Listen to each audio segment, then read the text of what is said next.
Joining us today on Bible Exposition is a true servant of God, a man dedicated to preaching the gospel and transforming lives. He is the founder of New Beginnings Church Kenya and has faithfully ministered for over 27 years. A devoted family man, he is married to Joyce Gasheru and together they are blessed with 3 children. Apostle John Kamau has deep passion for restoration, helping people find healing, hope and purpose through the Word of God. His ministry is rooted in encouragement, teaching and guiding believers towards a renewed relationship with Christ Jesus. It is an honor to have him with us today. Welcome, Apostle John Kamau. Indeed, and that is the man of God who is with us already in studio, looking sharp, looking ready, and looking like you are here to deal with the devil a blow. Yes. You said that intimidation is what? You said intimidation? When I told you that you are going to lie. It's called putting on a spirit of intimidation. Man of God, karibu sana ndani ya studio zetu za MBCI. Happy to see you. Good to see you too. I looked at you and I was like, okay, where do I get such kind of a suit? You know, this one looks like Njonjo one. You know? We are here to share the scriptures. And you can find it in the scriptures. No, Luke chapter 8 verses 11 says that the seed is the word of God. Yes. So whatever you're looking for, yes, find it in the word. In the word. Yes. Okay. How was your weekend? My weekend has been powerful. Yes. Spent in the presence of God. I'm grateful to be alive and well. Yes. And I'm happy to be here this wonderful morning. I'm happy to see you as well. After a whole week. Indeed. Yes. It's God's grace. It's not. We know very well that it is not our way of thinking that it is our guarantee. It is a must. We be alive. That's true. There are many people that are already in the hospitals. There are other people who have gone throughout the week.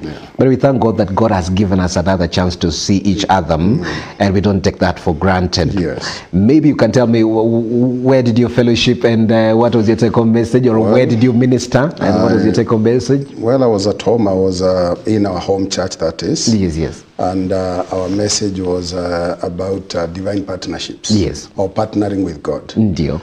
And I think it's an amazing thing to know that God is a relational God. Yes. And God is a God who loves partnerships. Yes. Or rather working with his people. Yes. Yeah, he never set you here to just do things alone. Yes. He is always with us. And he wants to actually work with us. 2 Corinthians chapter 6 verses 1 is talking about God working with us.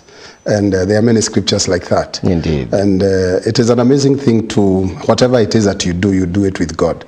John 15 verses 3 all the way to 7 True. Talks about you working with God. He says that if you abide in him and his word abides in you, then you will bear much forth fruit. Yeah, it's true. But if you don't abide in him and if you do not acknowledge him in your life, then you shall be a branch that shall be barren and shall be cut and cast away. So partnership is very, very important when we learn how to work with God and we acknowledge his presence, like Proverbs chapter 3 says, that in all our ways we should acknowledge him. Indeed. And he shall cause us to bear fruit. So that's what we were sharing on yesterday, and it was powerful, and everybody went home talking about partnerships. Okay. Yes. It's a wonderful thing. We think I wanted to send a special appreciation to your family for letting you come this morning, and we value them. They are very good people to having prepared you this morning and come here. And maybe you can just say hello to our viewers, and then you can tell them maybe how they can find you before we begin this kind of a conversation. Well, I begin off by again saying hello to my family, and it is interesting because I just left some of them this morning. Okay. I just left them home, and therefore to just come and say hello again, it's an interesting. But they say in one of our tribes that that good people are always greeted twice. Indeed. It's one of our tribes that they have that kind of a saying. Yes. And therefore I say I send my greetings to my family, wherever they may be. My family is large. I'm not just talking about my wife and children. I'm talking about my uncles, my aunties, my grandmas, my everybody else. And of course the larger body of Christ is the very family that I belong to. And it is because of that family that I am who I am, that I have an identity. Indeed. Psalm 68 verses 6 says says that God has set the solitary in families. And it is within families, according to Psalm 68, that he breaks chains, that he sets us free, that he gives us an identity, and he establishes us, and he helps us within families to have a value system. And therefore, I'm very grateful for my family, and I am who I am today because they have stood with me, and that is the reason why I'm still standing to this day, and I'm grateful. I also send my greetings and love to everybody who is viewing us, all our viewers at large. I'm so grateful for you taking time to participate in this program. The Bible says in Matthew chapter 4 verses 4 that man shall not live by bread alone, but shall live by every word that proceeds from the mouth of God. And I strongly believe that there is a word proceeding from the very heart of God for every one of us. And as the scriptures again say in 2 Corinthians 3:18, he says that as we behold ourselves in the word of God, we are changed, we are transformed into the very image, into the very glory of God. So I believe that today, as we behold ourselves in the word of God, even as we study the book of Joshua, I believe there is going to be a transformation in our lives, in our perspectives, in the way that we do things, in the name of Jesus. And therefore, you are most welcome from wherever you are viewing and you are participating with us, in the name of Jesus. I'm grateful for them that have called me in the last 1 week, and them that we have talked, we have prayed together. Some of them that I have cancelled, I'm grateful, and I pray that the Lord will continue doing you good. I know there are some who are not feeling well, some of them are sick, some of them have depressive, very depressing issues, and all this kind of thing. But it is my prayer that is continue sharing the word of God, that the burden will become lighter, that your vision will become clearer. The Bible says, Proverbs 4:18, that the path of the just man shines brighter and brighter. I don't want to preach, but it shines brighter and brighter unto the perfect day. It is always a privilege. That is who Apostle John Kamau is made for. You're made for preaching. So, and this is a pulpit. So sometimes, no, if I start preaching, I'll take over from you. But basically, I have never, before we begin of this conversation, you know, people just know Pastor Apostle John Kamau as Apostle John Kamau, with a small profile, maybe a little bit of a snippet. We just test who Apostle he is. Is he living a normal life? Is he a person who has his other issues? And, you know, it's a good thing to, you know, for people to know each other the way you know Silas and I know you. It's good, at least people know that you're not only preaching, you're also working. Well, I was born several years ago. I'm the third born in my family. We have a firstborn. We are 6 of us in my family, and I happen to be at the middle. I'm the third born. And I have a brother and an elder brother and an elder sister, and I have 2 sisters behind me and a brother. Some of them have already rested. They are of blessed memories, and we thank God for them. And I grew up, very interesting, I grew up in the hands of my maternal grandparents, and I treasure those grandparents. That is my grandmother, Zipporah Nyokabi Gashero, and my grandfather, John Gashero Kamau. And that is the one that I was named after. And I grew up in the forest. I grew up in the bush, Kreta Forest. If you have heard of Kreta Forest, when you're going to Rimuru, there's a forest. There are several forests in that area, and that is where I grew up. That's where I went to school, Kreta Primary School. Those ones who are from Kamba, Kemende area, Magena area, that's where I grew up. I went to Rari High School, and I got born again way back in 1991 under the hands of my pastor of blessed memories, Reverend Dr. Steve Ngede, and he's the one who brought me up in faith. And the ministry is based in Barnabas Fountain Worship Center. That is where I call home.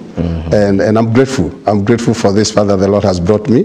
I've had my ups and downs. My history has been tough, very challenging, my background and all this.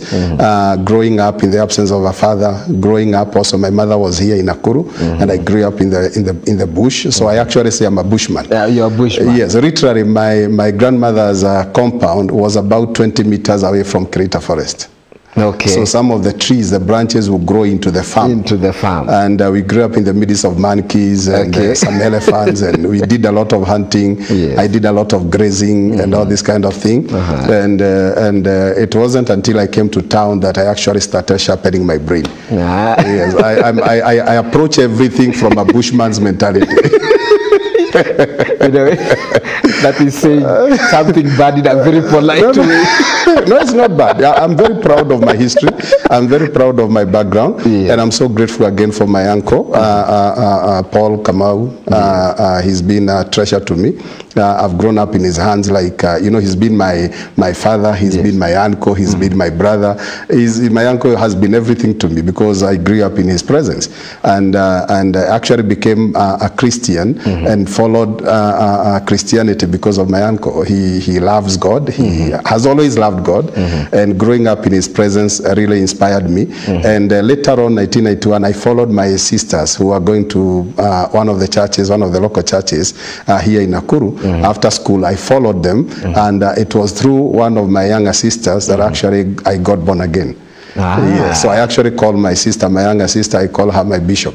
Okay, Yes. wonderful. So that's the basic history, information about where I'm coming from. What they will know more, we are still surviving Yes. everywhere. Yes. Now, mtazamaji, we have started from a very long distance to be where we are as we are handling even the book of Joshua. And I want to show you some 3 mappings, I think 3 maps.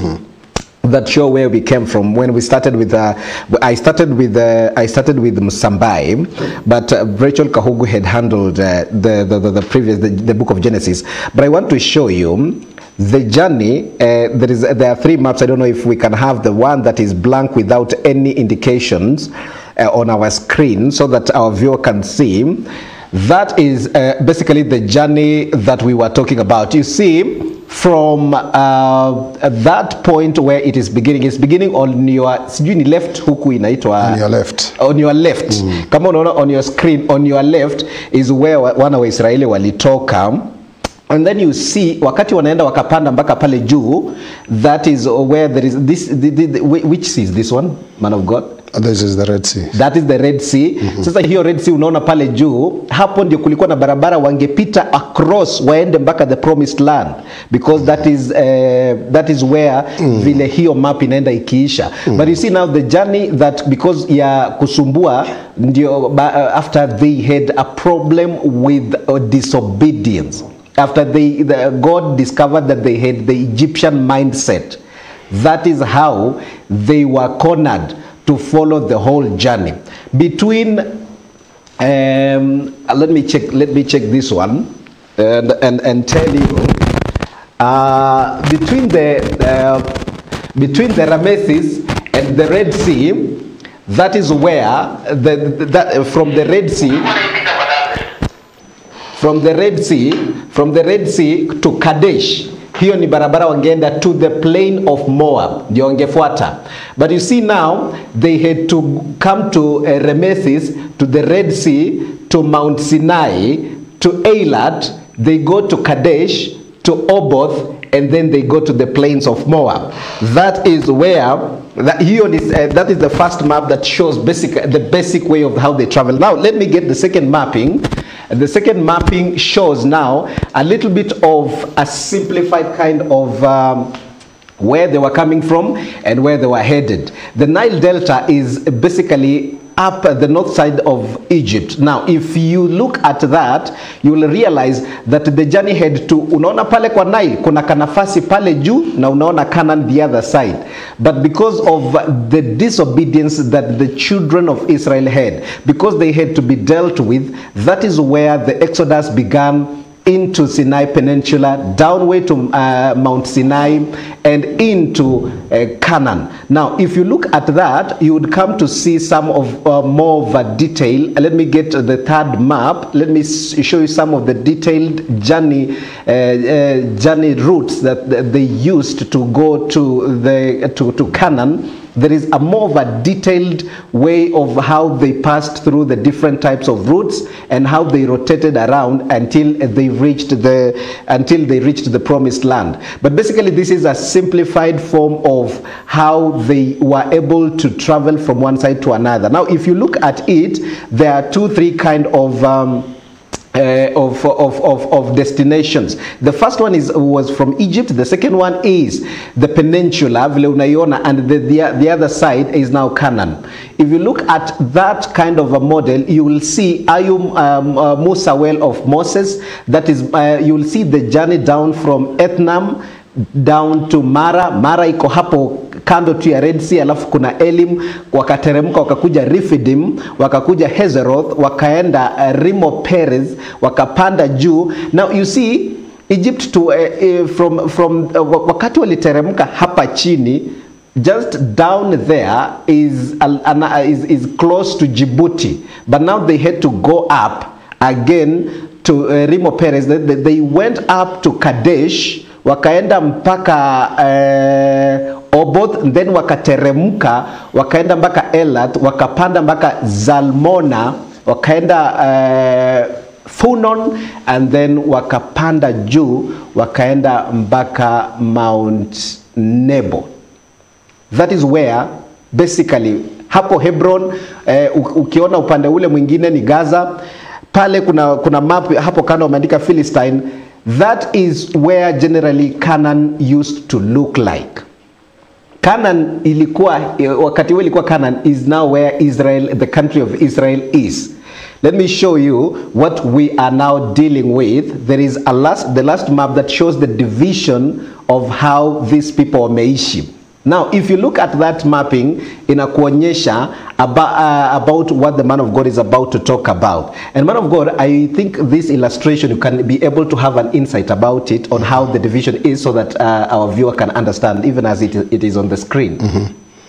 Well, yeah, I think it's very clear because the map is clearly stated, and you can read the names of the tribes, yes, as per the allotment of land. Yes. And the particular tribe that got the largest portion was the tribe of Judah. Yes. On the southern part of the land of the promised land. Yes.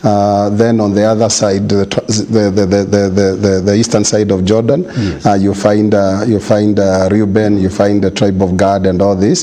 They had to do away with the Edomites and all this kind of stuff. Mm-hmm. And therefore, it's the allotment was done by reason also of how the size of the tribe. Mm-hmm. Of how the numbers of the people, yes, within a particular tribe and all this kind of stuff. Mm-hmm. So I think it's quite clear. Yes. And yeah.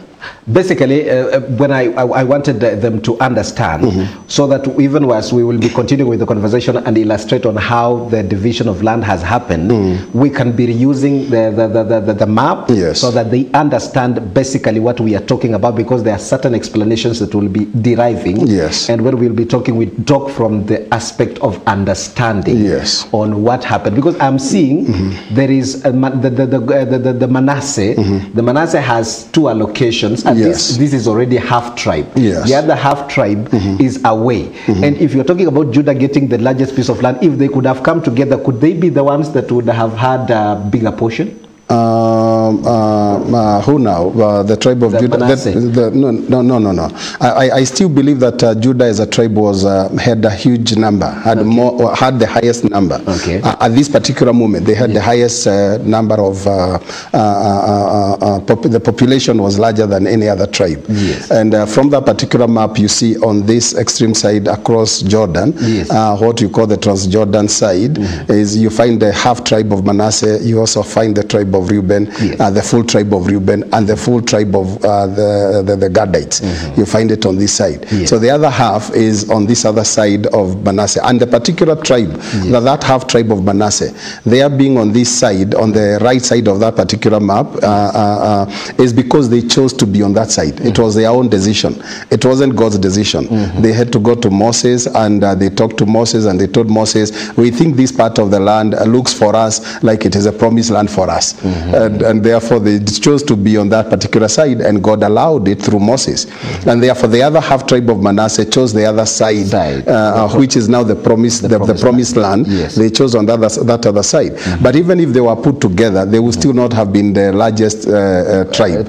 Judah was still the largest tribe. Mm-hmm. And from that particular map, you realize that Judah took the southern part, yes, of the promised land, mm-hmm, and they became like, the protective, because they were large in number. It was like now the ones that were keeping the borders of the promised land, and any invasion, of course, from any other tribes would face a massive from the tribe of Judah, because they were large in numbers, and all this kind of thing. Yeah, so basically that is what it is. So the Reubenites, the Gadites, and the half tribe of Manasseh on this side of Jordan, on this side of the Dead Sea, as we can see from the map, are on that side because they chose to be on that side. It was not God's plan for them to be on that side. Now that is now what is most probably today's Jordan and all this kind of stuff. For the rest of the tribe, chose to remain within the promised, within the actual promised land. Actual promised land. I'll be looking into that. I think next time we'll be looking at the tribes that remained on the other side, if I would be able to derive a map of it, so that even our viewer can have an understanding. Man of God, we have come a long way to be where we are. Yes. And even that division that is happening is what we are witnessing in Joshua from chapter 15 to chapter, today, if God would give us grace, we want to handle the 4 chapters from 15 to 19. All right. And the book of Joshua, chapters 15 to 19, provides a very detailed account of division of the land among the 12 tribes of Israel. Why do you think there was such kind of a detailed, in fact, in terms of even illustration of the boundaries? Well, it goes back to informing us of the very nature and of the very character of God. God is a God of details. That's why you have an entire book like the book of Numbers in the Bible, just talking about numbers, nothing more than numbers. And God is a God of record. We hear of the book of remembrance. You know, he just loves remembering things, and that's why he has an entire book on remembrance, just remembering things. And therefore, all this that we see in the promised land, the division and the allotment of land, and even the specific dimensions of land and all this, just goes to inform us of the kind of God that we serve, the kind of God that has created us. That is a God of details. He is a God. The Bible says he's a God of order. Yes. So it reveals to us the nature of God. The nature of God. Yes. And these chapters that we are going to handle, they are very significant, and they depict what you're calling the fulfillment, what maybe you are describing as the fulfillment of God, especially fulfillment of God's promises and his faithfulness in terms of how he is focusing on the division. And one thing that you mentioned about is he's trying to bring them to him. Yes, from the book of Exodus chapter 19 verses 4, had been highlighted there before, that he actually brought them from Egypt, delivered them, and carried them on eagle's wings, as it were, and brought them all the way to the promised land. From God's perspective, it's not just for them to have allotment of land. It's not just for them to have an inheritance. He brought them to the promised land that he may bring them closer to himself. That is not to say that God's presence was in the heavens, the presence of God, God's glory house is in the promised land. No, he just means to say that he is using the promised land to just better his relationship and fellowship with his people. So in Exodus chapter 19 verses 4, he says that he brought them all the way from Egypt just to be with him, so that they may be with him. So, and that is a primary reason, one of the main reasons why God delivered them from Egypt. You remember Moses going to Pharaoh, and the demand was, let my people go that they may worship me. And worship is about us and God. It's about us coming close to his presence, you know, and magnifying him in his very presence and all this. And that is basically one of the main reasons why they were delivered. So, but on the side of the of the Israelites themselves, the Hebrews themselves, they were being delivered to come and so that they can come into the promised land. So for them, it was about the promised land. It was about inheritance. It was about tangible physical things. You know, that this land is now ours. You see, and that is where the greatest challenge has been. You know, the people themselves really don't seem to study or to know or to discern the heart of God. You see, for them it's about land, but you see, for God it's not about land. It is more of a fellowship with him. It's more of their relationship with him. So God is bringing them to the promised land so that they can have a relationship, so that they can be close to God. But the children of Israel are going to the the promised land, to own the land, to possess the land, to call it their own. And they are not so much interested in God, or they are not seeing God properly. And their view of God is somehow not very clear. It's blood, and they are not able to discern the heart of God, to really know why they have been brought to the promised land. You see, and that is a problem with many of us today. We are looking for God, and the reason why we are looking for God is not because of Him. We are looking for God because we need His material blessings and our desires, and our yes, and our other desires, and all. We need to be fulfilled ourselves. So at the end of the day, after God gives you all these things, then what next? You end up abandoning God. And there's a song that has been sung in one of our Kenyan tribes that when we have nothing is when we remember God. When we have everything, we forget God. You see, because our human perspective has always been wrong. God brought us, or God brought the children of Israel into the promised land for Himself, so that they may be with Him. You see, He only used the promised land, you know, He only used the promised land so that they could be able to have fellowship with Him.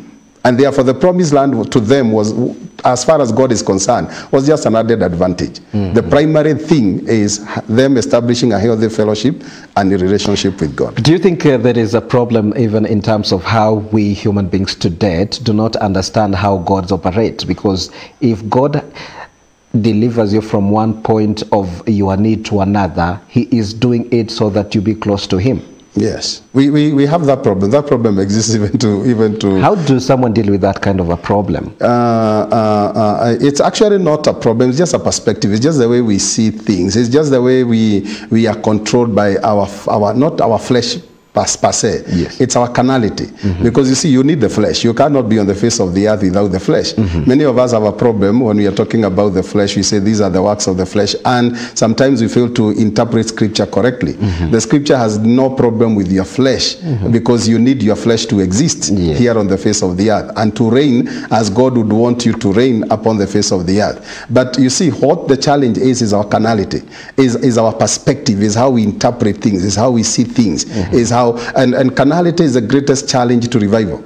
You see, it's carnality, it's lust, it's envy, it's jealousy, it's all those things that are rooted in our way of thinking. We magnify ourselves and we do not magnify God, and all this kind of stuff. So if we would be able to deal with that, then we'll be able to discern the heart of God and know the very reason why God does what He does. You see, and that is what is most important, including the scriptures. The scriptures are pointers to the heart of God. You see, you can know the scriptures very well, but you still end up missing God. Yes, you still end up missing God. You have the information about the Bible, but you don't have the revelation about the Bible. You know the scriptures very well. You know, they are the fingertips. You can quote one scripture after another from Genesis to Revelation, including the other extra biblical or whatever. you can still be able to quote them, and you know them, but you see, you can end up missing the heart of God. Yes, and the scriptures are just pointers. They should direct us to the heart of God. Yes. Yes. Indeed, man of God, when you're talking about that, I get to understand even more. You know, sometimes even when, as we are talking to the viewer, I get to understand even myself quite a lot of things that you talk about. But I want us to look into, even if there is quite a lot of back and forth into this, I would want our viewer to understand what is happening in these chapters. Yes. Maybe you can take us up from chapter where we left into chapter 15. Let's maybe conjoin from chapter 14 a few of how the events landed into chapter 15, and then we can continue to tell them what are the key events that are happening in chapter 15. Okay. Now, in chapter 14, when you begin looking at the chapter 14, yes. Chapter 14, we see Joshua now introducing the topic of land allotment to the rest of the tribes of Israel. And in chapter 14, as we said last time, we see Caleb making a request about, and this is as Joshua is beginning to talk about the southern part of the promised land, the land that was in chapter chapter 15 allocated to the tribe of Judah. Yeah, so this is in reference to that. It's actually the beginning, because now Joshua is introducing the allotment of land, the actual allocation of land to particular tribes. And once they crossed the Jordan River and they came over to Gilgal and all this, and after taking all these cities and lands that they took, the first place that they actually was allocated was the southern part, and this is where the tribe of Judah was allocated land. Allocated in the southern part. Yes. So in chapter 14 we see Joshua now beginning to talk about the actual allotment of land, and as he's doing that, Caleb rises up and goes to Joshua and tells him, as you divide this land and as you allocate this land, remember the promise that Moses gave to me. You see, and so Caleb now reminds Joshua that, look, I have a portion. And that is very, very interesting, because many of us think that the lands that were allocated or allocated to the 12 tribes of Israel. But you see, there are about 6 land divisions or allotments of land. You have the first one is the land allotment to the 12 tribes of Israel. Okay, number 2, you also have the land that was allocated to the Levites. Number 3, you have the land that was specifically allocated to Caleb. Number 4, you have the land that was allocated to Joshua. Yes. Number 5, you have the land that was allocated to the cities of refuge. You know. And number 6, you have the land that was allocated to the daughters of Zelophehad. Yes. So there were 6 different land allotments that took place throughout. So it was not just specifically to the 12 tribes of Israel. Yes. And again, all that goes to tell us of the character and the nature of God. And you see, there were other land allotments, like the land that was allotted to the daughters of Zelophehad, that had not been captured from the beginning. It was not even in the plan of God.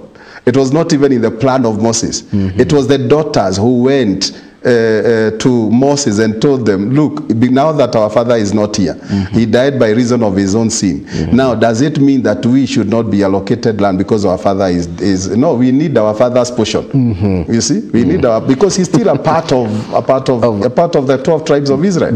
We need the portion that was to go to his name and all this. And from there, and Moses went to God on the behalf of the daughters of Zelophehad, and God told him, the daughters of Zelophehad are right. Does that tell us that we have the ability to make rules even at God's will? It tells us of the nature of God again. You see, and it is not just do's and don'ts. It's not just what God says. That's why we talked about partnerships and in great detail the other time. That God is a relational God. He is a God who advocates for partnerships. He wants us to partner. That's why he says in Isaiah chapter 1 verse 17, come and let us reason together.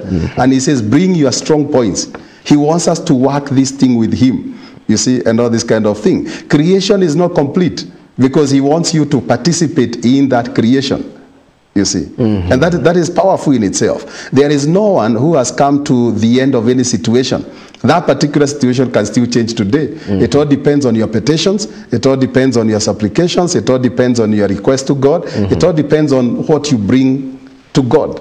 Your situation can change. Very well. Yes. Man of God, Joshua 15:1 to 12, we are looking at the section outlines. That particular verse, when I was reading through, it alludes the southern border that you're talking about was inherited to Judah.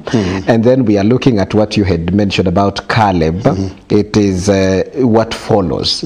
What triggered into Caleb being allocated a special land? Because there before, while they were still in the when they had been sent as spies, the 12 spies, and they went into the promised land, and Joshua and Caleb had a different report from the 10 spies. And Caleb was one of the people who, seeing the land that the giants occupied, the sons of Anak, the land that they occupied in the promised land, Joshua and Caleb said, this is a good land for me, even though it is occupied by the giants. Yes. And he came to Moses and of course gave his report and his side of the story. He says the land is good. In spite and despite of the giants, we can still go ahead and take the land and all this. And he said, for me, it will be my pride if you will give me that portion of land that is occupied by the giants. I'm not afraid of the giants. Yes. I can and actually he drove 3 sons of sons of Anak. Out. That tells you. What does that tell you? Because, you know, You know, sometimes we tend to be so much scared of things that are of human nature, not of God's nature. Why? Well, it's when we get back into our cocoons as human beings and we kind of isolate God. Anytime you isolate God, the Bible says it is only with God that all things are possible. It is only with God that all things are possible. Yes. With man, the Bible says many times in Scripture, 1 Samuel chapter 2 verses 9, he says that human strength shall not prevail. And all this, Zechariah chapter 10 verses 6 or chapter 6 verses 10 talks about it's not by might, it's not by power, it's, you see, and all this kind of thing. So anytime man is left to his own devices, man will always fail at the end of the day. And all this. The Bible says that there is a way that seems right to a man, but the end thereof. You see, what seems right to the man minus his God, what seems right to him, the end of it all is the ways of death. You see, so anytime we isolate ourselves from God, life becomes very challenging, life becomes very, very difficult. But you see, for Caleb chose to align himself with God. Yes. You see, for the other 10 spies, they chose to see things their own way. They said, no, we cannot be able to do, in as much as they had the evidence of the promised land, that there was indeed milk and honey, indeed there were grapes and all this kind of stuff. And you know, there were goodies in the promised land. Even after seeing all this, they decided, no, we cannot be able to handle these giants. We cannot be able to do. They forgot, they actually ignored what God had told them. They actually ignored that the word of God is always true, that God always fulfills his promises. They ignored that completely, and they decided, no, you forget God. Let's wacha tujipime sisi na nguvu yetu, and as far as we are concerned, we cannot handle these giants because we look like grasshoppers before them. And because of that, all those 10 spies and the rest of the children of Israel, all of them ended up dying in the wilderness. You think they feared to take responsibility? They feared, of course, to take responsibility. And much more, not even taking responsibility. Yes. They actually feared trusting in God. Yeah, the greater problem was their fear in trusting in God. They couldn't trust God. Yes. They couldn't, place their lives in the hands of God. They said, even if God tells us to go ahead, we are like grasshoppers. They still consider themselves. But for Caleb, he always considered God. You see, if God has told us we can take this land, it doesn't matter whether they are giants or not. It doesn't matter our size. As long as it is God who has told us to take over the promised land, we can be able to do this. So for Caleb and Joshua, there were people that were trusting in God. There were people who had confidence in God, and it is their confidence in God that even ultimately enabled somebody like Caleb to take over the land of Hebron that was occupied by the giants of Anak. Yes. Okay, very well, man of God. And when you talk about that, I think that is what is happening throughout from chapter 13 all the way probably to, chapter 15 from verses 13 all the way down to 19. It tells us about the book of the events that Joshua is partaking. And because of his faithfulness about there is something that because of God's faithfulness, he has promised these people land, and he has commanded them to drive these people out. Do you think there is a problem with the mentality of human nature? Because we are meeting something in verses, the way chapter 15 ends. The Jebusites have defeated a particular people that have been promised by God that this is your land. They have failed to drive them away. I think it was the lukewarmness. The problem was not that the Jebusites could not be cast out of the land. Again, it wasn't about their mightiness. It wasn't about how mighty the Jebusites were or how skillful they were in war and in battle and all this. It was about the children of Israel taking heed to the instructions given by God.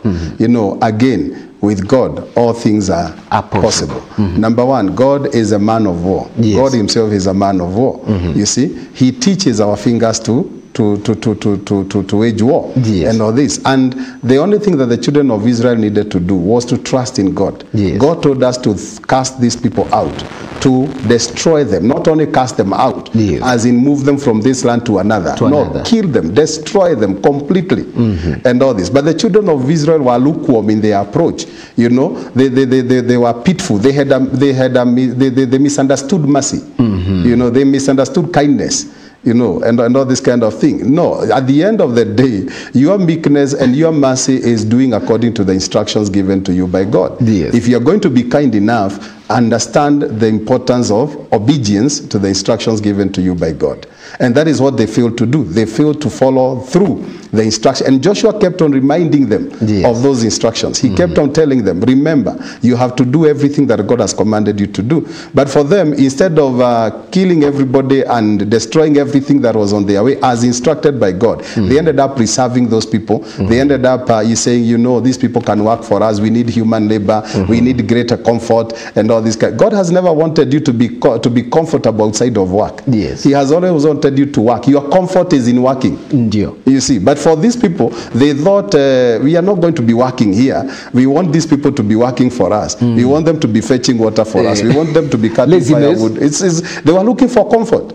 But you see, God always, your comfort as a child of God is in your work. Yes. You must be comforted in your work. You are comforted in your work. Okay. Satisfaction is a product. It comes because you are productive. All right. Yes. And if you are not productive in what you are doing, you are not going to be satisfied. You are not going to be comfortable. Okay. And that is what they were looking for, a shortcut. Yes. That look, we want to have a good life, and for us to have a good life, we are not going to be fetching water, cutting firewood. So let us be kind to these people, but then we make them our slaves or our servants and all this. At the end of the day, they brought a greater problem to themselves. Goodness me. You see that, man of God, and it surprises me because you see, if God can give you authority and you fail to use it, yes, does that communicate something is wrong with human? And that's why God has always been finding solution with us. And would we ever come to the realization of such? You know, in the process of regeneration, we becoming, especially now for us in our day-to-day, when we talk about being born again, becoming a new creation and all this, it's a whole process. Because you see, it's a regeneration of your spirit. There is also the renewal of your mind and all this kind of thing. And there is also the allowing your body to conform to the new creation realities and all this kind of stuff. So that ultimately everything God has ordained for you can become a reality. But if your spirit is regenerated and you don't renew your mind, you will not be transformed. So you'll still be having challenges obeying God. And in the book of John chapter 15 verses 13, Jesus said, I have come. He says that there is no, this kind of love is amazing, where a man should lay down his life for the sake of his friends. That's John chapter 15 verses 13. This is what manner of love is this?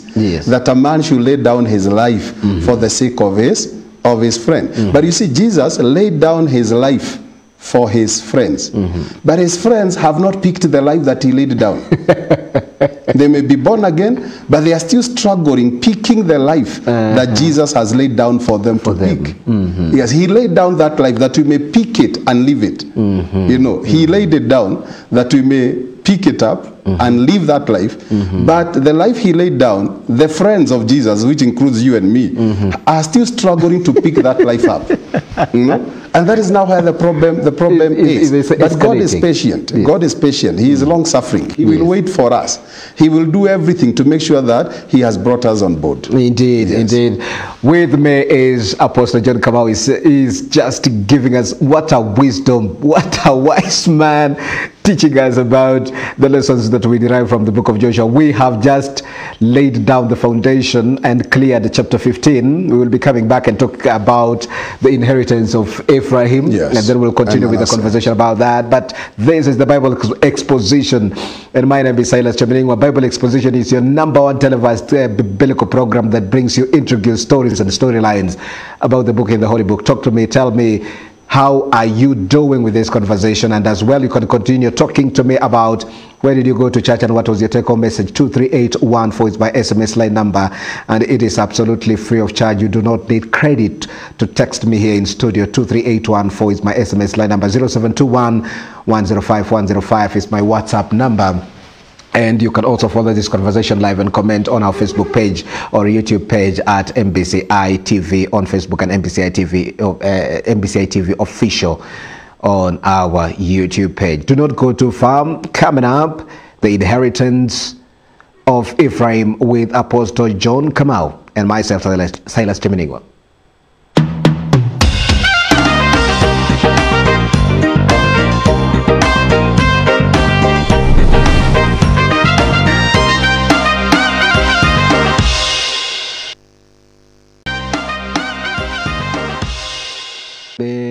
indeed. Welcome back. You're still watching MBCI TV, and the program on air is Bible Exposition. My name is Silas Chibning. We're still talking matters to do with the Bible. And you can talk to me through my SMS line number 23814 or 0721105105 and tell me where you're watching this program from and what are some of the lessons that you're taking home. And you can also tell me where did you go to church and what was your take-home message. Let me check into some of the 2-3 SMS line numbers. Hapa nione into my SMS line number. Acha nichukue tu messages kama 3 and then we continue with the conversation because of interest of time. Bwana Yesu asifiwe. I attended Kivani RGC preacher Reverend Joseph Mutuku, Galatians 5:1-7. I learned that as a believer I have to stand firm in salvation and keep momentum in order to maintain the grace which God has given to me. We anaitwa Kialo Gideon. Asante sana Kialo. Good morning Silas. Good morning to you too, my little ngoja nisikuite sister ni brother ngoja. Good morning Silas. Good morning to you too. Yesterday I fellowshiped at Pefa Makongeni Thika. We were preached about forcibly advancing the kingdom of God by faith by Bishop Ben. Thank you so much. You've not told me your name, but thank you so much for keeping here on MBCI TV. Praise God, Silas. Praise God to you too. My sister, I'm Miriam from Kiserian. Yesterday I fellowshiped at Gospel Revival Wave Kiserian, and the sermon was about discovering your purpose. We were taught how to discover our purpose and the advantage of pursuing your purpose. Okay, thank you so much, Miriam, and thank you for keeping it here at MBCI TV. May the Almighty God bless you so much. I see a lot of messages here. Msikilizaji na mtazamaji, ninaendelea kupokea jumbe zako. Unaweza kuniambia ulienda wapi kanisani and what was your take home message. Nitakuwa ninazisoma taratibu na zikula tu polepole tukiendelea na the conversation. We are in chapter 15 and we are just done with chapter 15 of the book of Joshua. With me in the house is Apostle John Kamau. Is taking us through the book of Joshua, and we are getting into chapter 16. Yes. Chapter 16, this chapter deals with the allotment of land to the tribe of Ephraim. Yes. And the half tribe of Manasseh. Yes. That had not received their land yet. Yes. Remember, there is the other half tribe that had actually already received land on the eastern side of River Jordan. Yes. Together with the tribe of Reuben and Gad and the Gadites. Yes. So there is the other half tribe that now is that is being allocated the land now in the actual land of promise. Yes. And this is now together with the tribe of Ephraim, and that is what you see in Joshua chapter 16. Yes. From verses 1 all the way to verses 63.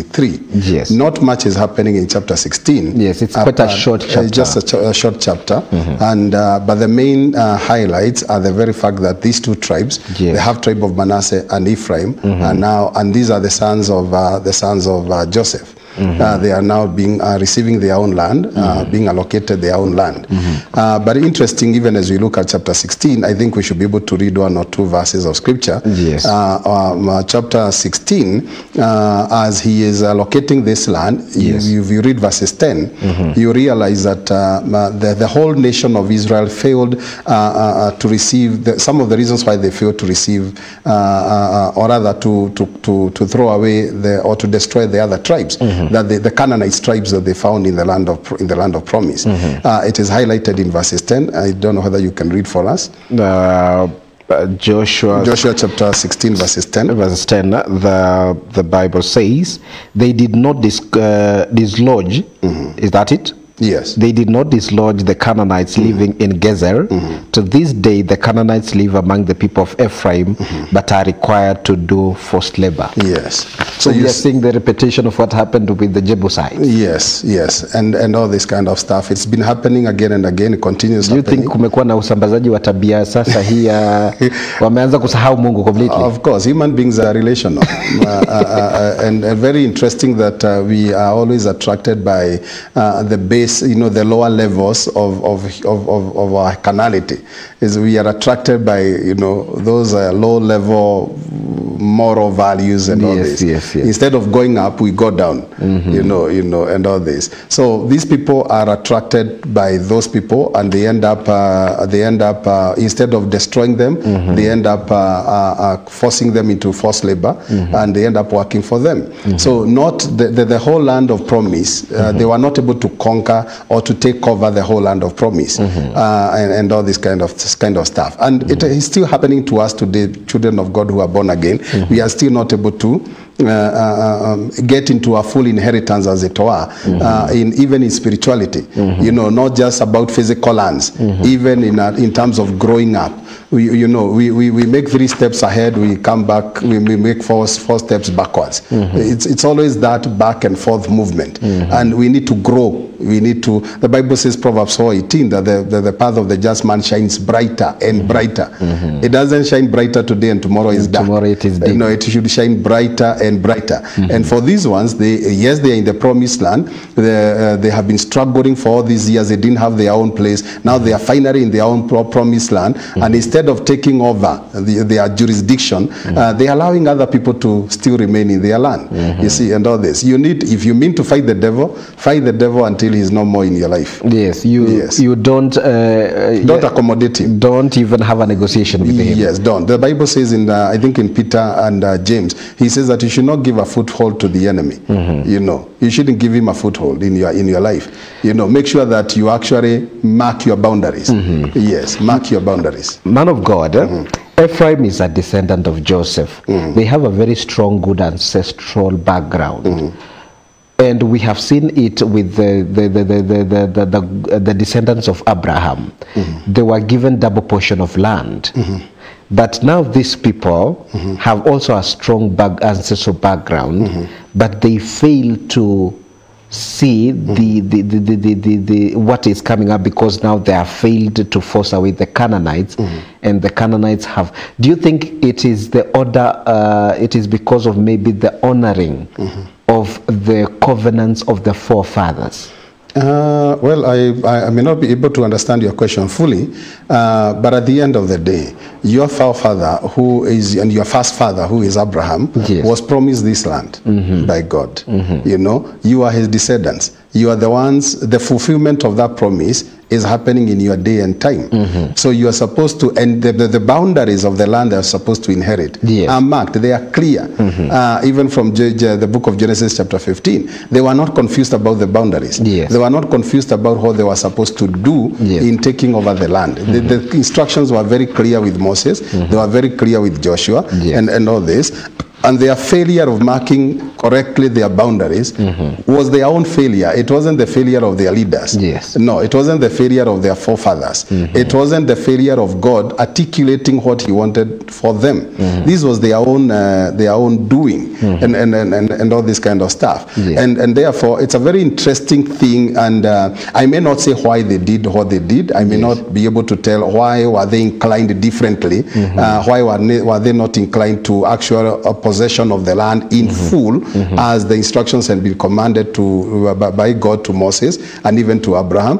I may not be able to say why they did that, but again, it's human nature and all this kind of stuff. Very well. I was asking that question in regards to this relation, that there are some scholars who argue God has been favoring some of the tribes than others, and this has been raising question. Why does this has to happen? Is it human fault, or it is God's favor upon some? No, there's no indication anywhere that God ever favored any tribe. There is no indication anywhere in scripture. You see, the land allotments were given according, number one, to size of the population of a particular tribe, and all this. There was no favorism as far as the allocation of land was concerned. You see, because there were no tribe, no particular tribe at the time of the allocation of land. No particular tribe ever lifted that matter before Moses and say, you people are favoring so-and-so or so-and-so's tribe more than you are favoring us. Every tribe accepted their own. In fact, to some extent, even Joshua allowed some of the tribes. They said, when they started complaining and they said, we do not have enough land, and they said, we are going to you know, to go ahead on the northern side, and we are going to occupy or rather fight and conquer and do all this. And Joshua allowed them to go ahead and do that. If you think the land you are being allocated is not enough, take up arms. God destroy whoever you need to destroy. God has allowed you. Didn't he allow you to occupy land on the eastern side? He allowed you. It was not his plan. But he allowed Manasseh, he allowed Reuben, he allowed the Gadites to be on the eastern side of River Jordan.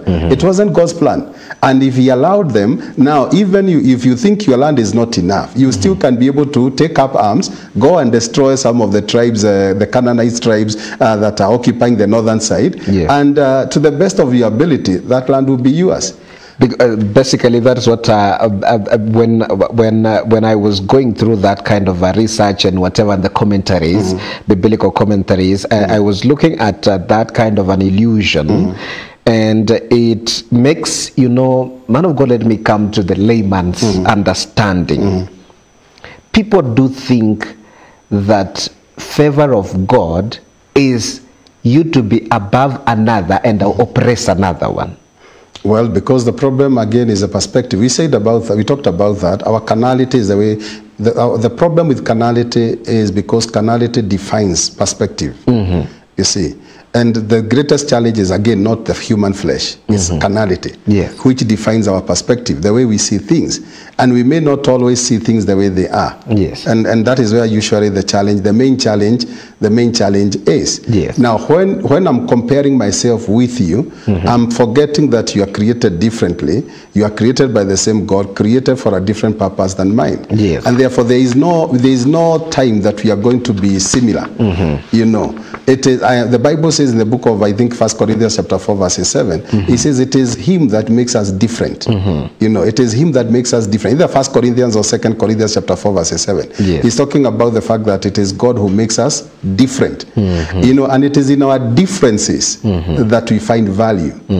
When you become similar, you lose relevance. Yes. You know, if I can be able to do if I'm a musician and I play keyboard and every one of us is playing keyboard, then you know, the laws of supply and demand will automatically change, because something is on demand because of its low supply. You know, so it is my difference that makes for my relevance. It is my difference that makes for my promotion. When I become like you, you realize that I will move from the higher levels and I'll come down, I'll be brought down, I'll be demoted, because there are so many of us who can be able to do the same thing. You see, it's very true. God has made us different, and it is our differences that bring that make for our uniqueness. And therefore, when I'm favored, I'm not favored because I'm just favored. No, I am favored because of the way God has made me. You are also favored in your own way.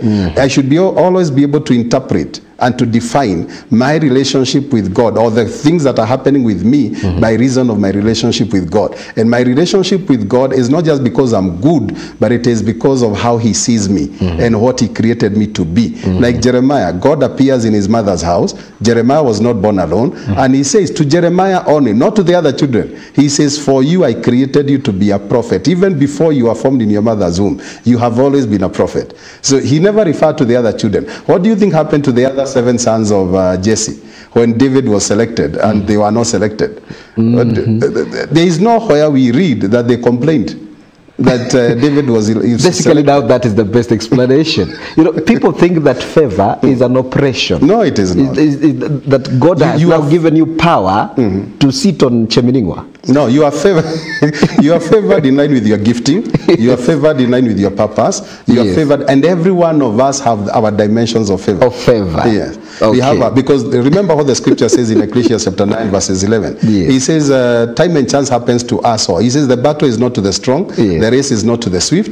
And he says, "Bread is not only to men of understanding, but time and chance happens to us all." So you see, you may be strong, but the Bible says that the battle is not to the strong. So you will not win a battle just because you are strong. You know, God is an equalizer of every one of us. He says you may be strong, but you may not win that battle. You may be very wise, but you may not end up becoming the richest man within the community. Because there is a rich man in the Bible. Ecclesiastes chapter 9 talks about this wise man, but he was poor, but his wisdom saved the city. You see, so his wisdom did not make him rich. There are other people who are not as wise as he is, but they are wealthy. Because God is an equalizer of every cars, one of us. but they do not have the mind wisdom. Yes. The wisdom that this man had and all this kind of stuff. So God is an equalizer of everything. Men, of every one of us. So he says the battle is not to the strong, Ecclesiastes chapter 9 verses 11. Yes. The battle is not to the strong, the race is not to the swift. So you don't win a race just because you are swift. You are swift in You running. can be swift enough, but that your swiftness haitasababisha ushinde hiyo mbio, that particular race. Yes. You see, like the other time, this our guy Enos, whoever, the last one, he was defeated, yet he has always been the best. And the person who is defeating him is a weaker person, weaker than he is. Yes, mtu ambaye amedharauliwa. Yes, because at the end of the day, the term there is Ecclesiastes 9:11, is that the time and chance happens to us all. That means every one of us is given an equal opportunity to make it in a particular way, in line with their giftings, in line with their callings, in line with their purposes, and also in line with their time. And there is time. There is time, yes. For everything. There is time. Like it is said that you can be a champion in the village, but when you come to the city, you are no longer a champion. Yes. You see, so you have to define your location. You are Unasema jogoo hawiki mjini kabisa, lakini bado ni jogoo. Na akienda kwa mjini anawika, kila mtu ananyenyekea. Na akikuja mjini akirudi nyumbani, yes, the jogombe becomes suicidal. It becomes and that is what now you are saying. There are people who are complaining and saying that God is shows favorism and all this kind of stuff. Yes. And you know, it's like amekalia wengine. No, you are becoming suicidal for no reason. He's using his favor vibaya. Huyu jamaa anatumia favor yake vibaya. There's somebody here anaitwa tuned in from Saudi Arabia. Anaitwa Margaret Maina. He's watching us very well. Okay. Kuna Ann Mweni anatutazama pia na kuna Ann Mweni anatuosha akiwa Makongeni. Anasema kazi inafanya vizuri. Is it Makongeni Thika? Sijui kama ni Makongeni Thika ama ni Makongeni ya Mombasa. I used to live in Makongeni Thika. Okay. There are many Makongeni. Kuna Makongeni ya Mombasa? Yes, I think so. Yes, there is, I think. Okay, yes. But I think ni ya Thika. Alafu kuna Grace Muinamia anasikiza akiwa Kikuyu. Alafu kuna Mnyapara the Don anasema atatusikiza akiwa Mtwapa. Wow. Na Jackson na Ngide anatutazama vile vile na anasema kazi tunafanya ni mzuri. Man of God, yes. Kuna wakati unasema hivyo, unajua inanikumbusha kitu moja, that ukiona mtu akona favor, ni Mungu amempatia capacity kwa sababu ya kazi iko mbele yake. Yes. Si eti ili ikuwe ni kusumbua watu wengine. Na see, it is not to show that that the person is better than you. Is you. No, it doesn't. That is not the reason. Number one, there is purpose. Yes. We are all created for a purpose. Yes. And our purpose defines everything else about us. Yes. It defines our time of living. If you read Acts chapter 17 from verses 24 to 27, he's talking about the fact that God has determined the boundaries of our existence. Yes. He has also determined what? He has also determined the times of our existence. So for you to be alive today and not 1930 is by divine ordination. Yes. And he ordained for you to live in this particular time because of your purpose. Yes. You know, you are created for a purpose. And your purpose has to fall within certain timelines. Yes. It has to fall within certain boundaries of existence and all this. And therefore, when you see your brother being favored, do not think that God is saying you are not important. Or you are not better than or you are not better, or you are not better enough. Not better than your brother, but better enough. You are still better enough, but you have your own particular line. Yes. Now, do I say that our cameraman is not important because he's not the one seen on the other side? It is you that is being seen on the other side. No, don't say that. Do I say that you are more important than him? No. You see, he is as important as you are, because without him, you cannot be able to see your weakness, and your strength will be a complement to somebody's weakness or strength. Yes. I see now he's concentrating, he's listening. He was not listening. But of God, yes. We are looking at the inheritance of the Manasseh. Yes. We talk about it because it is happening in chapter 17. In chapter 17 now, again, we find the actual land allotment to the tribe of Ephraim and given to the tribe of Manasseh. Yes. And it is continued again from chapter 16. Yes. And all this. And in Joshua chapter 17, where he picks from where he left in chapter 16, he marks now the actual boundaries of Manasseh and Ephraim. You see? And again, you find the reference again to the daughters of Zelophehad. Yes. In chapter 17. You find them being referred to here, and they also come to Joshua again asking for their allotment of land that was promised to them by Moses in Numbers chapter 27. Yes, if you can read just one or two verses. You know that is what I was looking for. Because now you are in the spirit, you are no longer in the flesh. Amen. The questions you've been asking, you've been in the flesh, but this one you're in the spirit. You'll finish me one day.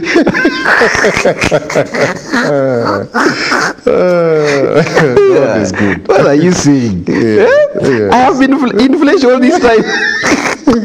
You see that from Numbers chapter 27, from verses 1 all the way to verses 11. From Numbers 27 from verses 1 all the way to verses 11. Yeah, the daughters of Zelophehad, son of Hefer, the son of Gilead, the son of Machir, the son of Manasseh, belong to the clans of Manasseh, sons of Joseph. The names of the daughters were Mala, Noah, Hogla, Milcah, and Tirzah.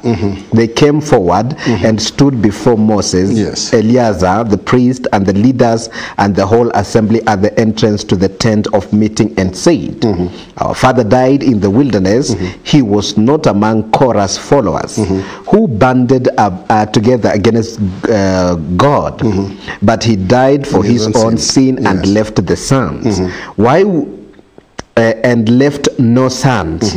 Why should our father's name disappear from his clan because he had no son? Give us property among our father's relatives. Yes, and that's a very interesting thing, because you see, that was not to be. If they never requested for that land, it will never be given to them. And as it is today, there are things that are not in scripture, that are not written in the written scripture, if I may use that terminology. And if you do not take that as a petition before God, you will abound, or you will remain without a particular thing in your life. And you'll be saying it was not the will of God for him to give me this particular thing. You know, that is why there is a provision. We have, it is, the scripture guides us, but we can still petition some we can do that, because that is why we have the provision of prayer. That's why we are told to present our request. That's why God says again in Isaiah chapter 1 verse 17, he says that we need to come before him and reason together with him. And he says, bring your strong points. You know, come and reason, and bring, as you're coming, bring your strong points. He gives us, there is that allowance that you can come and petition something. You can come and, you know, come and tell God what you are thinking. And why? Because we are partners with him. Man of God. Yes. There is something that is crossing my mind, and I don't want it to go. This particular time, women had a very small space. But they didn't have any space, actually. They didn't have space. They didn't have space, especially for land inheritance. Yes. What does that talk to our women even today? Not only our women, it's every one of us in general, because again, as we say, there are things that are not captured in scripture. You know, there are things we see, man of God, maendeleo ya wanawake, girl child amewachwa nyuma, but we see this 4 daughters. It is actually a failure by us human beings for not actually taking our position, the actual position you're supposed to take in God. Remember, he created us in his image and after his likeness. He gave us jurisdiction upon this dimension of creation, which is called the earth. He has given us jurisdiction over it. And it is all about, again, it's about our perspective. It's how we see things. It's how we perceive things. Because of the way we see things, our practical wisdom has been infected. We are not, whatever things that we are doing, the Bible says we do things that are not convenient. You see? But if we will be able to take up our rightful place in God, we will be able, and that is why the renewal of the mind is a key thing in scripture, even from Romans chapter 2. Once you get born again, your spirit is regenerated. The renewal of your mind is a key thing. He says, do not be conformed to this world. You know, don't stay at a certain level in a certain way. He says, be renewed in your mind. You know, let there be freshness, let there be newness imparted upon you. He says, because then you will be transformed. You will become truly what God wanted you to become. And things will be able to fall in line as they were supposed to, because you have renewed yourself by the word of God. And all this, your default settings, you have gone back to your default settings, the way God created you originally to be. He says, renew your mind. Don't be conformed. Renew your mind so that you may be transformed. That means you become exactly what God wanted you to become. And he says in the book of James chapter 1 verses 21,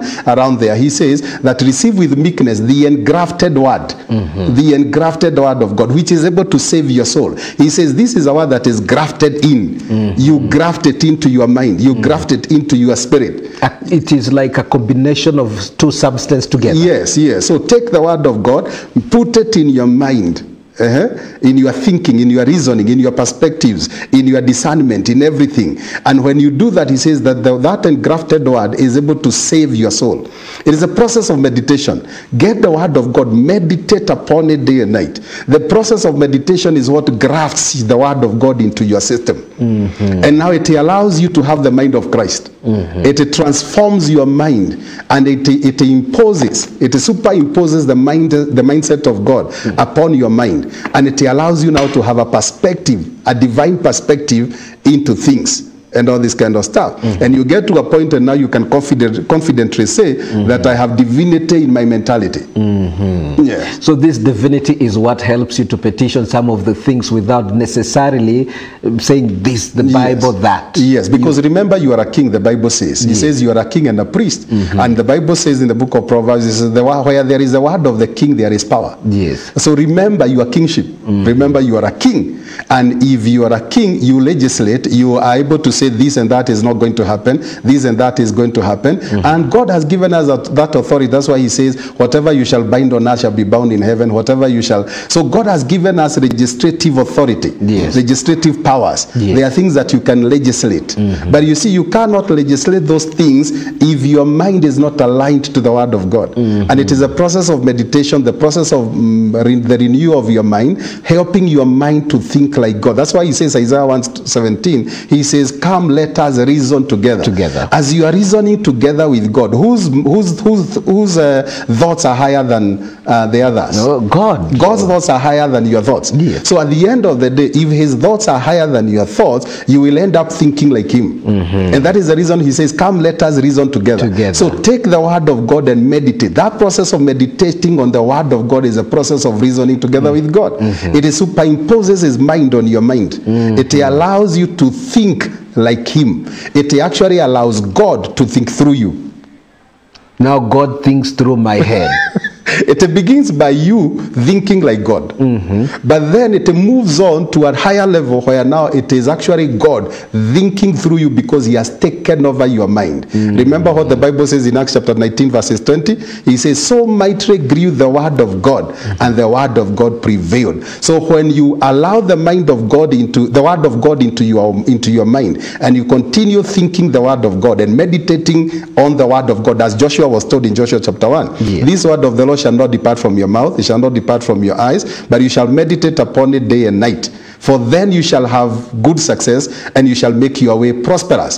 So you shall bring the word of God into your mind, you know, and allow your mind to think the word of God. But the more you think on the word of God, the more God will start thinking through you.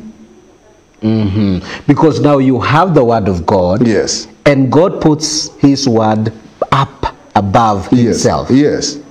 And the word of God is God. So when you think on the word of God, you are thinking God. And the more you think God, the more God will think in you and through you. You see? And so you become God. You are God. Okay. Because the Bible says, if you're a son, you know. And then he says, Acts 19 verses 20, so mightily grew the word. So when you meditate on the word, you are allowing the word of God to grow in your mind. And the more the word of God grows in your mind, the more the word of God takes over. It takes the mastery of your brain, of your mind. And it allows you now to think like him. It allows God to think through you. And it begins to prevail over every circumstance. So you begin to act like God. Remember, he said you are made in his image and after his likeness. So the more you think like him, the more you begin acting like him. And what has been lost is the art of meditation. That art of meditation, as meditating on the word, thinking through the word of God, is what has been lost. Very well. And all this. Very well. So we are talking about that particular inheritance, and we have seen what the daughters of Zelophehad have requested and be able to see, and we have been able to learn quite a lot of lessons about that. Now let us look at the allotment of the remaining land. That is chapter 18. Yes. The book of Joshua, chapter 18. Yes. Maybe you can have an insight of what is happening, the division here, and even we can get the map as even you explain what is happening in chapter 18. Well, there isn't much happening again in chapter 18. It is when now this particular land which was given to the tribe of the Ephraimites. Yes. And let's see where I don't know if we can get the Ephraim the map so that when you are talking we can see what. Yes, it's right there. Yes. You're saying this is where they were given the tribe of Ephraim, where they were given their own allocation of land. Yes. That is where you find the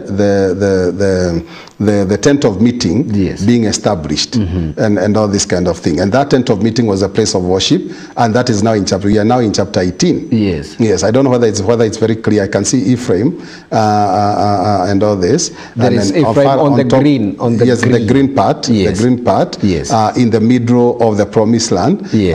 That is where you find the tribe of Ephraim, where they were located their land, and that is where Shiloh was established, which is a place of worship. And then on top there we find the other half tribe of Manasseh. Yes. And all this. So in this chapter 18, we are seeing the allocation of land to the tribe of Ephraim.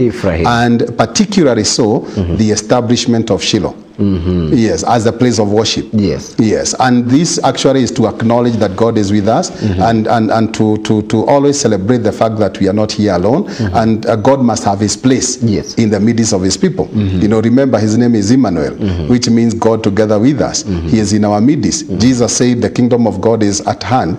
Later, no, that was John the Baptist. Later on he said the kingdom of God is in your midst. You know, even in your heart. The kingdom of God is even in your heart. In your heart, yes. So that was symbolic of that God has to be in the midst of his people. And when you look at where the tent of meeting was located in Shiloh, it was the very central part. And all this, the tent of meeting could have been placed anywhere else among the 12 tribes of Israel. Yes. It doesn't mean to say that now that it was established in Ephraim that this tribe was more preferred. No, it was just that it was a bit more central, and it was symbolic of the very fact that God's presence is in our midst.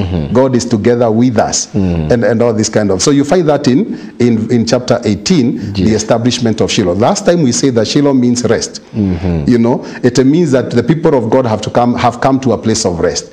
When Shiloh is established, it means that we have come to the place of rest, even as it is highlighted in Genesis 49 verses 10. I don't know whether we can read that. And it was in reference to actually the coming of Jesus. So this was a very prophetic thing. It was talking about the future, look, there is a time when the real Shiloh is going to come, and the real Shiloh is none other than Jesus himself. He's going to bring rest to his people. Yes. That is Genesis 14. That's the first time you hear the mention of Shiloh. Shiloh. Yes, okay, Genesis 49 verses 10. Sorry, Genesis 49. Let me check here, just a little bit of it. So that means Shiloh is a significance of Jesus Christ. Yes, it is depicting and foreshadowing the presence of Jesus. Okay. And his presence means rest. He said, "Come unto me, all you who labor and are heavy laden, and I will give you rest." Jesus is the one who gives us rest, and therefore Shiloh was symbolic of that the people of God have entered into rest. Those who have believed in him, those who have been faithful, those who have been lived by faith and all this, they have entered into their rest. Yes. Yes. So basically it is like a foreshadowing. And when this rest is coming also, I'm waiting, there's a slow network here, but this also indicates something very special. Does this mean that it is the end of the conquering and the beginning of... No, it didn't mean... it should actually mean now that Shiloh is in your midst, your moment of rest, it means that whatever else you have not conquered, Yes. now you have already conquered. Because remember, we are not able to conquer a particular people because we fear. Yes. Because we still think we are alone. But now God's presence has been assured. We have established the place of worship, the place of meeting. We have established our place of rest. And if there is rest in our midst, who is symbolic, there's a symbolism that Jesus is in our midst, then it means that, or God is with us, then it means that the other tribes you have not conquered, or Canaanites you have not conquered. We can conquer them because now we are assured that God is with us. His place has been established in our midst. Indeed. You said Genesis 49. Verses 10. Verses 10. The scepter will not depart from Judah, nor the ruler's staff from between his feet, until he to whom it belongs shall come, and the obedience of the nations shall be his. Yes, so he's actually talking about Shiloh. The place of rest, the establishment of that place, and that was the very first time it was mentioned. Yes. And that is basically what chapter 18 is all about. And I think we can talk about chapter 19. Chapter 18, there is something from verses 11 to 28. The specific allotment of the tribe of Benjamin is described, including the boundaries of their territory. Could you talk about that? What in particular?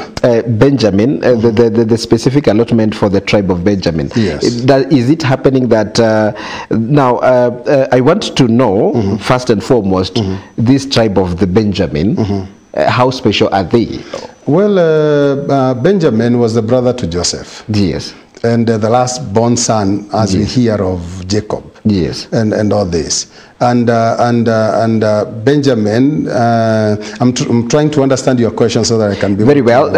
I just wanted you to talk about the specific allotment of the tribe of Benjamin, because it is happening in chapter 18 from verses in between verses 11. Well, help you if you read through it. Okay. If you read it, I think I can be able to. Let me check for you here. And then we can be able to move together so that everybody we don't miss out on anything.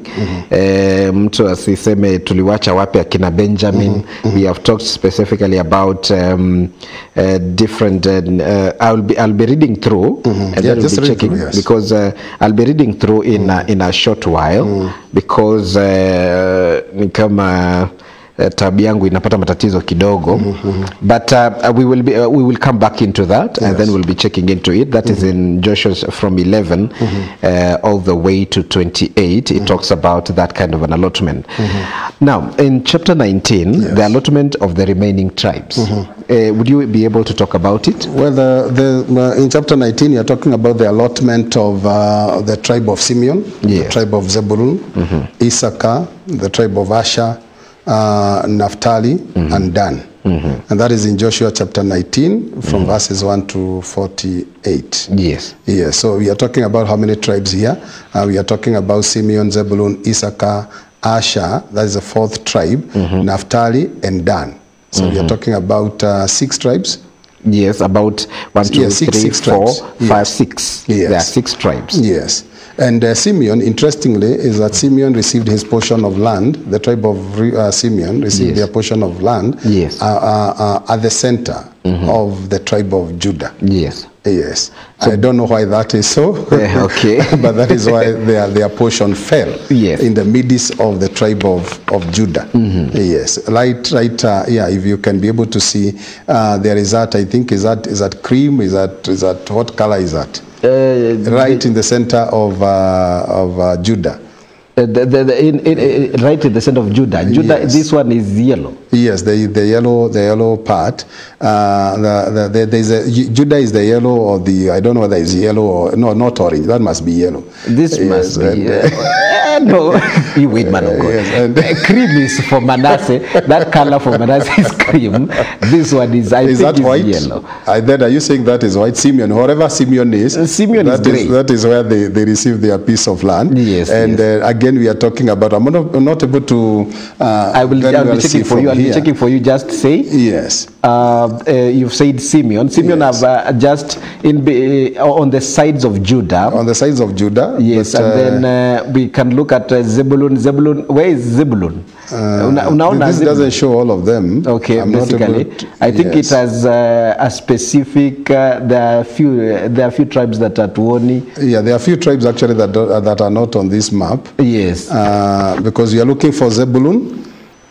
Zebulun you is there. You can see it. It is there. Or the Yeah, map it is is there. a bit It far is- from us. That's why we are not able to see. unaona kwamba Issachar, can you show us where Issachar is? Issachar iko wapi? Yes. Issachar, can you show us the tribe of Issachar iko Asher? hapo kwa Manase. Look at Manase. Juu ya Manase tu, hiyo kaka small part is yes. Issachar, and then imepakana na Zebulun, alafu ikafuata Asher, ikaenda juu that ka red inakaa si conk Asher. Whatever. Nimeambiwa. Is Asher. Oh my You need to become a Hebrew. Okay, and then Naphtali iko wapi? Inafuatana hapo Yes, with the Naphtali is visible. Yes. And then we have the tribe of Dan. Dan, the tribe of Yes, Dan. the tribe of Dan. From The where tribe we of are, Dan. we are not able to. Yeah, you can see it. Right Juu ya next Judah? to, next Juu ya to Judah. Ephraim, Juu ya Judah. Yes, there is and just all above this. Judah on Yes. ka red imepakana na hiyo strip ya red yenye ni Benjamin. Yes, yeah, Benjamin. That is what I was talking about. Yes, yes. So, and basically that was that. And then in Joshua chapter 19, verses 49 to 51, Yes. we find the allocation of land specifically to Joshua. Yes. We find that is in Timnath Serah, what is called Timnath Serah, Yes. in the hill country of Ephraim. You find Joshua being allocated his own piece of land. His own piece of land. Yes, there. And all this. And Maybe we are for told- the benefit of the viewer, why was he allocated that land? Well, there's no reason given. Okay. At the end of the day, he was just the one given. He was the one allocating the land. The land, so he had to allocate himself He definitely one. had to. Remember, he also had to be allocated land because he and Caleb Yes. were the only faith-filled people that Yes. came amongst the 12 spies that actually left the land of bondage, Egypt, Yes. and then they crossed over the wilderness for 40 years, and therefore they definitely had to be rewarded for their faith and for their commitment in God. But for him, he didn't take the part in Judah like Caleb. Yes. He took his part in the land of Ephraim. Okay. And what is called Timnath Serah in the hill country of Ephraim, where he rebuilt the city Yes. and he settled in it. And that brings us to chapter 20. All right. Yes. Let me check into a few feedbacks hapa alafu tumalize. Yes. Praise God team. Okay. No. Watching from Nairobi Embakasi ni Scholastica Mailu. Thank you so much Scholastica. Kuna mwenye anasema hapa good morning Silas. My name is Maria Grace. I fellowshipped at KG Tarbo under Reverend Osanya Francis. Our main script was from Exodus 8:28 theme. Breaking limitations for the glory of God to manifest. The verse says that Pharaoh released the children of Israel to go and worship, but limited them, saying, do not go very far. So some of us are limited not to go very far spiritually. We therefore ought to break the limitations by going further where God wants us to be. I want to check on a few feedbacks because before we do the final lap of these particular 4 chapters we have been able to handle, because I know, man of God, you have a lot of lessons to whip through, and it would be of very huge benefit if I could just check into some of the SMSs before we do the conclusion. All right. And then even as I wait for the conclusion to come, because I think let it just be here as we wait for the conclusion. Now, the man of God. There is quite a lot that has happened, and we have seen the division, and we have seen what is happening and how things have been transpiring. Yes. There are a few questions I would want to specifically ask about these 4 chapters that we have been able to handle.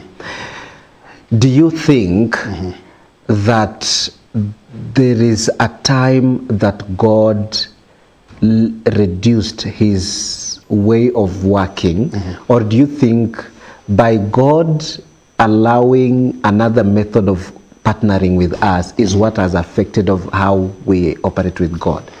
Because because of how we see, it seems like this kind of now failure of driving out the people from the promised land and everything seems to be a bit of now, it's like God was... Okay, it's important to understand that the purposes of God don't change. But personalities, yes, to bring to pass or to fulfill those purposes, yes, the personalities may change. Yes, that is why many years later you find somebody like David, who was not part of the team that was supposed to conquer the land of Israel, ended up casting out the Jebusites, you know, destroying them completely. Many years after, you see, that's something that was supposed to be done by Joshua or supposed to be done by the people of Joshua's day. But many years later, David came and conquered the city of the Jebus and turned it into Jerusalem. Yes, and it was on a hill and all this kind of stuff. So the purposes of God do not change, but personalities may change. And that is a very scary thing. If God has called you to do something and you don't do it, God is focused. His vision is clear. His purpose will not change, but the personalities to fulfill that may change and all this. But God at the same time is very gracious. God is very gracious, and he has established principles that will always try to bring us back to what we are supposed to be and to do what we are supposed to do and all this. Like when you talk about the process of redemption, you know, things may go bad, but through his redemptive power, through his redemptive principles, yes, he will always create options or rooms for us to be aligned back to his will, yes, back to his plan, and all this kind of stuff. Through a process like, through a provision like mercy. Yes. You know, mercy prevents, holds judgment back from us. And through mercy, he grants us a new beginning. You know, the Bible says in James chapter 2 verses 13, yes, that it is that mercy rejoices over judgment.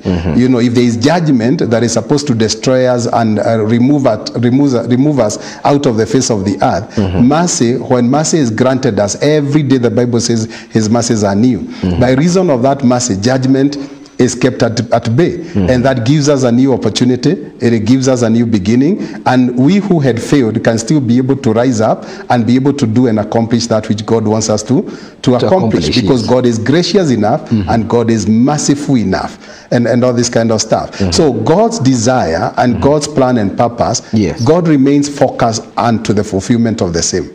Yes, so it does not matter our failures and our weaknesses. The Bible says that God is long suffering.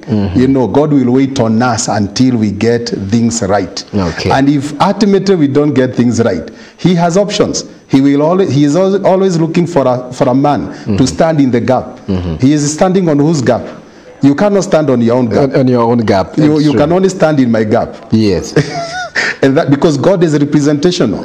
Yes. God loves, there is a principle of representation in the kingdom of God. Yes. That is why Jesus came and died for us. If there was no man to save us, if we couldn't save ourselves, then he brought his son Jesus to die for us, yes, so that he can end up saving us. God has, the Bible says his wisdom is many-sided. The wisdom of God is many-sided. Yes. And it is to the intent that the enemy may be brought down underneath our feet, and that his children, the children of God, may be saved and delivered.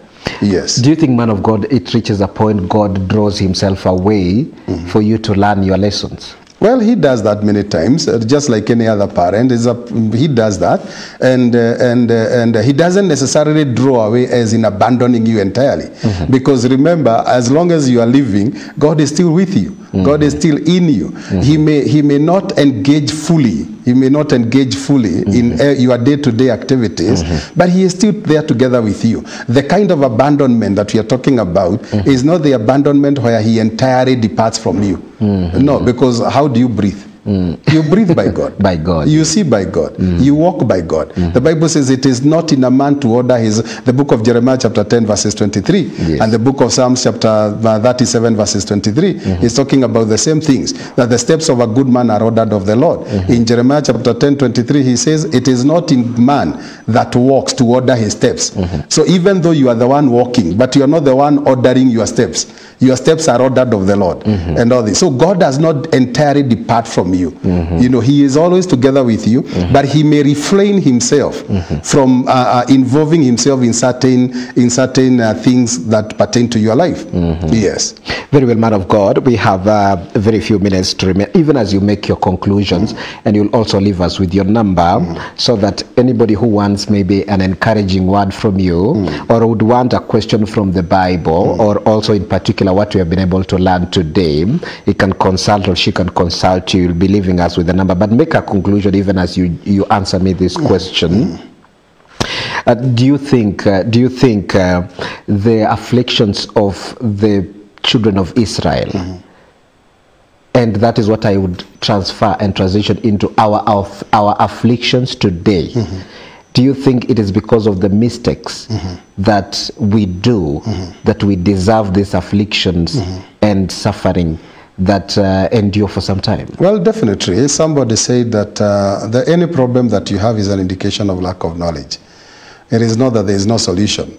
You are experiencing a problem or a challenge or an affliction or whatever it is that somebody is going through, because there is a dimension of knowledge, a particular knowledge that person is lacking. But when you access that knowledge, you are able to bring a solution to the problem, and therefore that which was afflicting you, by reason of knowledge, you are no longer afflicted. The Bible says in Proverbs chapter 11 verses 9, the Bible says that the righteous are delivered through knowledge. The righteous are delivered through knowledge. Isaiah 33 verse 6, the Bible says that wisdom and knowledge shall be the stability of your times. It shall be the strength of your salvation. So when you lack knowledge, you will find yourself in trouble and all this kind of stuff. So when there are certain things that we can be able to do and engage ourselves in and open up ourselves. Personal growth is very, very important. We need to learn we need to desire to grow in God. We need to grow in the things of the kingdom. We need to grow in our knowledge of how the kingdom of God functions. And that is what is bringing a huge problem upon many of us. That is why tunaambiwa tupigirie msumari mahali and you are going to be delivered. Somebody else told me the other day ya kwamba mchungaji napenda injili yako kwa sababu utuambii tuoshe the navel cord, because there are many of us preachers who are telling people to do strange things, buy handkerchiefs and water. That is as a result of lack of knowledge. You do not know how this kingdom works, you do not know how God operates and all this, and therefore we end up doing certain things that are actually not convenient for us. They end up depicting God in a wrong. They give God the wrong picture. You see. But we need to grow in knowledge. Our knowledge, growing in knowledge, is what is going to deliver us. The Bible says, "You shall know the truth, and the truth shall make you free." Yes. Man of God, make your conclusions. I tell you, we can talk about this the whole day. I'll make my conclusion from the book of John, chapter 15, verses 13. Jesus said, the Bible says that there is no greater love than this, that a man should lay down his life for the sake of his friends. It is one man laying down his life for the sake of his friends, not the friends laying down their life for the sake of this one man. It tells us that Jesus himself has enough capacity to handle every one of us. He has laid down his life so that we can be able to pick it up, and once we pick his life and we begin to live his life, then it shall be easy on us. Leave us with your number, man of God, and how they can follow you, even if you have social media platforms. My number is 0703 949 023 and 0703 949 023. You can call me anytime, most probably 10 minutes from now. I think we'll be able to get to know one another and help one another and all this kind of stuff. And I'm grateful for this opportunity to share on the book of Joshua. We may not, our time is very limited. We may not be able to share on it the way we should, but I strongly believe that the word of God brings life. The word of God brings life. The word of God brings hope. And therefore, for anyone who has listened to us and will listen to us even after this, I know that this word that we have shared will minister life to you. All right. In Jesus' name. That has been and by the way, man of God, before I make the end of this, I just wanted to remind you, it is in chapter 18 verses 11. It says, the first Lot came up from the tribe of Benjamin according to its clans. Their allotted territory lay between the tribes of Judah and Joseph.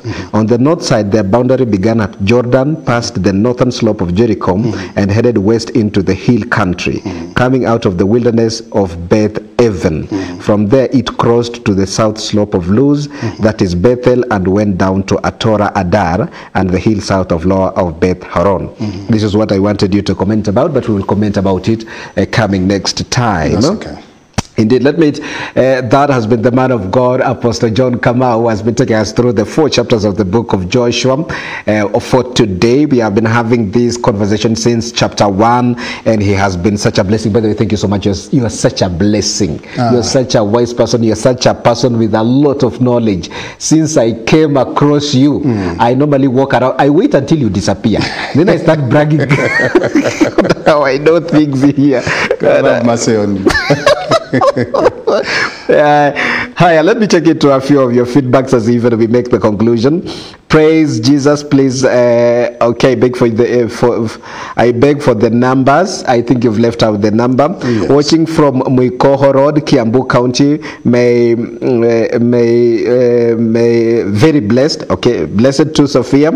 Isaiah 43:19. Someone has just said that, and then kuna mwingine anasema good morning Silas. I am Prince from Vihiga. Yesterday, I fellowshipped at St. Delight Pentecostal Church, Jebrok. We were taught to be committed in God. That is from Deuteronomy 28:47 to 48. Thank you so much.